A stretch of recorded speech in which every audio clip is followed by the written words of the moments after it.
Assalamualaikum warahmatullahi wabarakatuh. Kali ini saya akan membahas apa itu guru belajar seri AKM atau asesmen kompetensi minimum. Asesmen kompetensi minimum adalah program pembelajaran yang dirancang untuk membantu para guru, kepala sekolah, pengawas SD, SMP, SMA maupun SMK serta PKBM sederajat dalam memahami tujuan, konsep, dan bentuk pelaksanaan asesmen nasional, serta dapat menganalisis contoh asesmen literasi, membaca, dan numerasi pada asesmen kompetensi minimum. Pada kelas berapa AKM dilaksanakan? Asesmen nasional akan digelar pada bulan Agustus 2021 untuk kelas 5 sekolah dasar dan madrasah ibtidaiyah. Dan langkah untuk mengikuti asesmen kompetensi minimum ini adalah bahwa kita bisa mengikuti dengan mengakses di gurubelajar.kemendikbud.go.id dan pilih layanan masuk serta login dan isikan syurel atau nomor yang sudah kita daftarkan, dan kemudian masuk ke beranda program SIM Guru Belajar, pilih seri AKM, dan yang terakhir, jika calon peserta memenuhi syarat untuk mengikuti Guru Belajar seri AKM, maka kartu untuk mendaftar aktif dan silakan mendaftar program ini.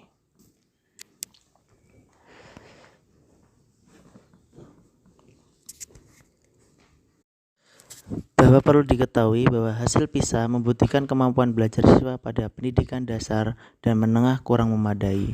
Pada tahun 2018, sekitar 70% siswa memiliki kompetensi literasi membaca di bawah minimum. Sama halnya dengan keterampilan matematika dan sains. 71% siswa berada di bawah kompetensi minimum untuk matematika dan 60% siswa di bawah kompetensi minimum untuk keterampilan sains. Skor PISA Indonesia stagnan dalam 10-15 tahun terakhir.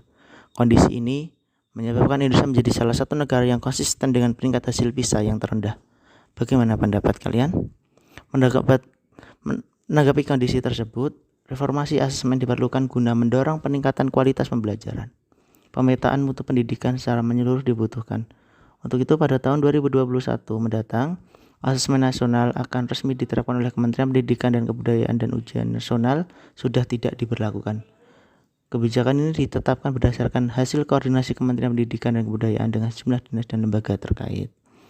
Dalam hal ini, asesmen nasional diterapkan untuk mengevaluasi kinerja dan mutu sistem pendidikan.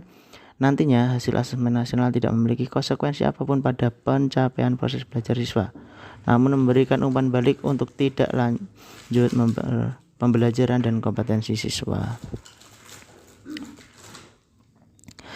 Pertanyaannya, bagaimana cara mengukur kompetensi tersebut? Ya, menggunakan asesmen nasional diberlakukan sebagai alat ukur untuk mengetahui ketercapaian kompetensi yang harus dikuasai siswa. Asesmen nasional tidak hanya memotret hasil belajar kognitif siswa, bagaimana yang terjadi dalam ujian nasional, namun juga memotret hasil belajar sosial emosional, termasuk di dalam sikap, nilai, keyakinan, serta perilaku yang dapat memprediksi tindakan dan kinerja siswa di berbagai konteks yang relevan. Selain tuntutan kecakapan abad 21, profil pelajar Pancasila juga menjadi rujukan pencapaian karakter bagi seluruh siswa di Indonesia.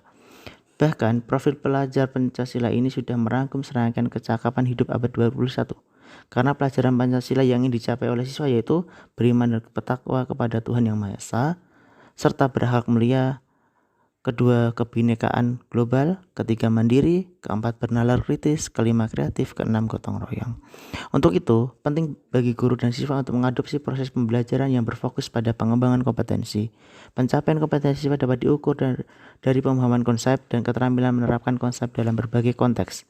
Dengan demikian, siswa tidak hanya menguasai konten semata, tetapi lebih menguasai pemahaman secara mendalam terhadap konsep yang dapat diterapkan di berbagai konteks kehidupan. Hal ini yang diharapkan sebagai peningkatan hasil belajar siswa. Capaian kompetensi siswa secara holistik inilah yang ingin dievaluasi melalui asesmen nasional.